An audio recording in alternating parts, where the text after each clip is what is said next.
नमस्कार दोस्तों, कैसे हैं आप सभी लोग। आई होप आप सभी लोग अच्छे से होंगे।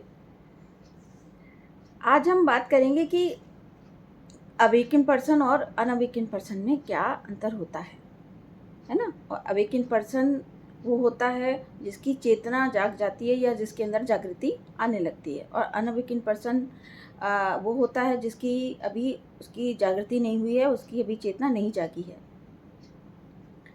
ठीक है, वैसे तो सबकी अपनी अपनी जर्नी होती है, पर आज हम ये देखेंगे कि जो व्यक्ति अवेकन होने लगता है तो उसके अंदर क्या क्या परिवर्तन आने लगते हैं, या फिर उसको कैसा कैसा फील होने लगता है, उसके क्या क्या लक्षण होते हैं।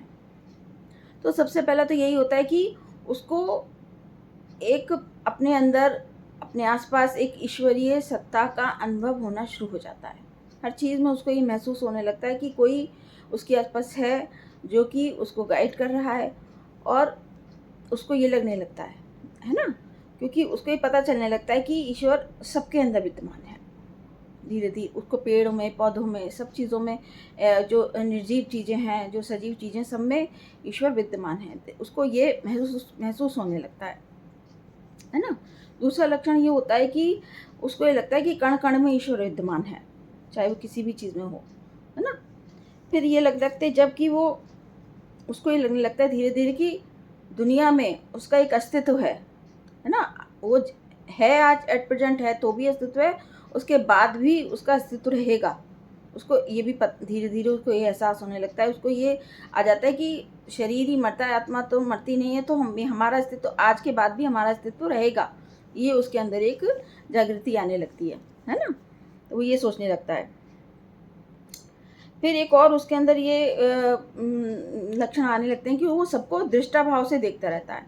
उसको ये कोई फ़र्क नहीं पड़ता कि वो सब चीज़ों को स्वीकार करने लगता है। उसको ये नहीं फ़र्क पड़ता कि वो क्या हो रहा है, क्या नहीं हो रहा है ना। वो अपने आप में खुश रहने लगता है। एक सबसे बड़ा उसके अंदर ये भी एक प्रकार का लक्षण दिखाई देता है। फिर जो अनअवेकन पर्सन होते हैं ना, तो उनको ये रहता है कि मुझे सब कुछ आता है ना, मुझे सब कुछ आता है, एवरीथिंग, मैं सब कुछ जानता हूँ। उसके अंदर जो अनअवेकन पर्सन होगा उसके अंदर ये जागृति नहीं होगी कि मैं कुछ सीखूं, आगे बढ़ूं, है ना। जबकि जो अवेकन पर्सन होता है उसके अंदर ये बहुत जागृति रहती है कि उसको एक प्रकार की उसके अंदर जो ज्ञान होता है ना, उसको और बढ़ाने की उसके अंदर एक प्रकार की भूख रहती है कि मैं अपना ज्ञान बढ़ाऊं, कैसे बढ़ाऊं, अभी ये पर्याप्त नहीं है, मुझे और सीखना है, इससे नहीं, मुझे इससे सीखना है ना। किसी भी तरीके से मुझे सीखना है। जब किसी भी व्यक्ति के अंदर जागृति आ जाती है तो वो अपने उसके अंदर ज्ञान को बढ़ाने की बहुत भूख रहती है। हर वक्त वो यही सोचता है कि किसी भी नए नए तरीकों को सीखूं, नई नई विद्याओं को सीखूं। जरूर ज़्यादा से ज़्यादा उसका दिमाग इन्हीं बातों में रहता है कि मैं अपने ज्ञान को कैसे बढ़ाऊं। ये अवेकन पर्सन की एक सबसे बड़ा लक्षण होता है ना। और तो अगर ये लक्षण आपके अंदर है तो आप समझ जाइए कि आप स्पिरिचुअल पाथ पर हैं। फिर एक और लक्षण ये भी होता है कि उसका मन कहीं और नहीं लगेगा, है ना। उसका मन कहीं और नहीं लगेगा कि टीवी देख लूँ, ये कर लूँ, टाइम खराब कर लूँ। उसका मन ऐसी चीज़ों में बिल्कुल भी नहीं लगेगा। वो अपने आप में मस्त रहेगा, क्योंकि उसका दिमाग तो अपना ज्ञान बढ़ाने में ही लगा रहता है, तो वो इन सब चीज़ों से दूर हो जाता है। फिर एक ये भी है कि स्पिरिचुअल पर्सन जो होता है वो बिल्कुल भी दिखावे में विश्वास नहीं रखता कि अरे भाई, वो अपनी खुशी के लिए जीने लगता है। वो ये दिखावा कि ये खरीद लूँ, ये कर लूँ, ऐसा कर लूँ, है ना, जो है उसके पास, वो उसमें सेटिस्फाइड रहता है कि ऐसा कर लूँ, ऐसा कर लूँ, ऐसा कर लूँ। अगर एक गाड़ी है तो दो खरीद लूँ, किसी को सबको बताऊँ, या मेरे पास जो भी है उनके कि हम दिखावे के ऊपर से उनका विश्वास हट जाता है कि वो बिल्कुल दिखावा किसी में नहीं करते। जो उन पे है, जो उनको प्रारब्ध से मिल रहा है, उसमें ही खुश रहते हैं। वो बहुत ज़्यादा दिखावा नहीं करते हैं, मनोरंजन के पीछे नहीं भागते। ये तो मैंने आपको बताया ही है कि वो अपने दिमाग को जो है वो अपना ज्ञान बढ़ाने में ज़्यादा लगाते हैं। अगर उनसे कोई ये कहेगा कि भाई मॉल चलिए या कहीं चलिए, तो उनका वहाँ जाने में उनका मन नहीं लगेगा, क्योंकि उनका मन लगेगा कि वो कहीं पार्क में चले जाएं, प्रकृति के बीच में वो रहें, है ना। बहुत ज़्यादा भीड़ भाड़ से वो बचते हैं कि वो अकेले में रहना ज़्यादा पसंद करते हैं। उनकी ये आदत हो जाती है कि वो अकेले में रहना ज़्यादा पसंद करते हैं। हालांकि लोग उनके साथ आना पसंद करते हैं, लोग उनको पसंद करते हैं, क्योंकि जो स्पिरिचुअल पर्सन होता है उसकी वाइब्रेशन बहुत अच्छी होती है, लोगों को उनके संग रहना पसंद होता है, बट वो अकेला रहना ही पसंद करते हैं ज़्यादातर। अगर आपके अंदर भी ये लक्षण है तो आप डेफिनेटली आप स्पिरिचुअल पाथ पर हैं। फिर वो अपने जीवन को काटने के लिए नहीं जीते, है ना, वो अपने जीवन का अर्थ तलाशते हैं कि भाई मैं कौन हूँ, मैं क्या हूँ, मुझे क्या करना चाहिए, मुझे दूसरों के लिए भी कुछ करना चाहिए, मुझे दूसरों की हेल्प भी करना चाहिए, मुझे इस दुनिया में अगर मैं आया हूँ तो मुझे कुछ ना कुछ देकर जाना है। ये उसके अंदर भावना आ जाती है कि मैं ज़्यादा से ज़्यादा लोगों की हेल्प करूँ, है ना। तो ये भावना उसके अंदर बहुत आ जाती है जो स्पिरिचुअल पर्सन हो जाता है। अगर इस पाथ पर आप हैं तो आप डेफिनेटली एक राइट पाथ पर हैं और आप इस स्पिरिचुअलिटी की तरफ आगे बढ़ रहे हैं, है ना। ये भी एक बहुत बड़ा लक्षण उसके अंदर आ जाता है। वो दूसरों को खुशियाँ देना चाहता है जो स्पिरिचुअल पर्सन होता है। फिर एक ये भी लक्षण होता है कि वो जो है एक अपने चेहरे पर मास्क लगा के घूमना बंद कर देता है कि इसके संग ऐसा व्यवहार, इसके संग ऐसा व्यवहार, इसके संग ऐसा व्यवहार। वो उसका ऐसा हो जाता है कि वो सबके संग एक सा ही व्यवहार उसका रहता है। वो बिल्कुल दिखावे में विश्वास नहीं रखता, जो बोलता है वो क्लियर बोलता है, जो बोलता है साफ बोलता है। ये भी एक स्पिरिचुअल पर्सन की पहचान होती है, क्योंकि मुखौटा लगा के चलना पसंद नहीं करता। वो जैसा है वैसा है, उसको ये नहीं रहता कि लोग उससे एक्सेप्ट करेंगे या नहीं करेंगे, उसको ये चिंता नहीं रहती है, क्योंकि वो सब कुछ उसको क्लियर बोलने में वो विश्वास रखता है। उसे कोई फ़र्क नहीं पड़ता कि लोग उसके बारे में क्या सोच रहे हैं, है ना। क्योंकि एक तो ये भी होता है कि वो अपने को कमज़ोर समझना बंद कर देता है। वो कमज़ोर नहीं पड़ता कहीं भी, वो किसी से डरता भी नहीं है ना। उसका एक प्रकार का जब वो भगवान की भक्ति में आ जाता है या उसके अंदर से एक प्रकार का डर निकल जाता है कि भाई मैं क्यों डरूं, मैं ना, मेरे साथ तो ईश्वर है तो फिर मैं क्यों डरूं, ये भी एक उसके अंदर हो जाता है।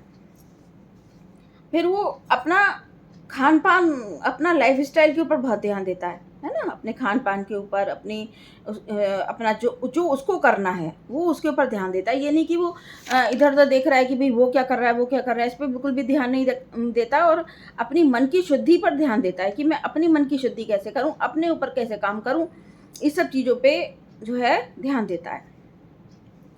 फिर उसकी जो होती है भविष्य को लेकर बहुत ही अच्छी पॉजिटिव एक सोच होती है कि वो देखता है कि भविष्य के लिए मुझे क्या करना है। पास्ट को वो छोड़ देता है ना, पास्ट को छोड़ देता है और वो भविष्य के लिए आगे सोचता है कि मैं अपने भविष्य में और आगे अच्छा क्या कर सकता हूँ, कैसे अपने अंदर इम्प्रूवमेंट ला सकता हूँ, वो उसके बारे में सोचता है। वो लोगों से एक ये भी है कि वो कंपटीशन करना छोड़ देता है, लोगों से कंपटीशन नहीं करता, वो अपना कंपटीशन अपने से करता है कि भाई मैं और अच्छा कैसे अपने को इम्प्रूव कर सकता हूँ और अच्छा कैसे अपने को इम्प्रूव कर सकता हूँ। ये भी एक बहुत बड़ा परिवर्तन अगर जिसके अंदर है तो वो राइट पाथ पर है ना। तो उसके अंदर एक प्रकार का सद्भाव रहता है, सबकी वो सहायता करता है। उसके अंदर इतनी समझ आ जाती है कि कहाँ पर लोग उसका इस्तेमाल ना करें, लोग उसका फ़ायदा ना उठाएं। ये भी एक प्रकार की समझ उसके अंदर आ जाती है। वो समझ जाता है सामने से देख के, फेस रीडिंग करके, कि वो उस सामने वाले उससे क्या चाहता है। वो इतनी उसके अंदर वो आ जाती है एबिलिटी कि वो सामने वाले की फेस रीडिंग कर लेता है कि भाई वो उनके अंदर क्या चल रहा है। वो समझ जाता है कि ये क्या चाहते हैं, है ना। तो उससे भी वो बहुत सतर्क हो जाता है। स्पिरिचुअल पर्सन की ये एक खासियत होती है ना। वो सबके बारे में सोचता है, उसको सबके बारे में अच्छा सोचता है, पॉजिटिव सोचता है, पर जो अगर कोई नेगेटिव उसके सामने कोई आते हैं और वो भाप जाता है कि हाँ भाई ये लोग उससे क्या चाहते हैं, है ना। ये वो अपने को सोच लेता है कि हाँ भाई ये मुझसे कोई फ़ायदा न उठाएं या मेरा कोई मिसयूज़ ना करें। ये भी एक बहुत बड़ी समझ इंसान के अंदर आ जाती है जब वो स्पिरिचुअल पर्सन स्पिरिचुअल पाथ पर चल रहा होता है। तो अगर इसमें से सारे लक्षण आपसे मैच हो रहे हैं तो ये तो बहुत ही अच्छी बात है, आप बहुत राइट बात पर हैं।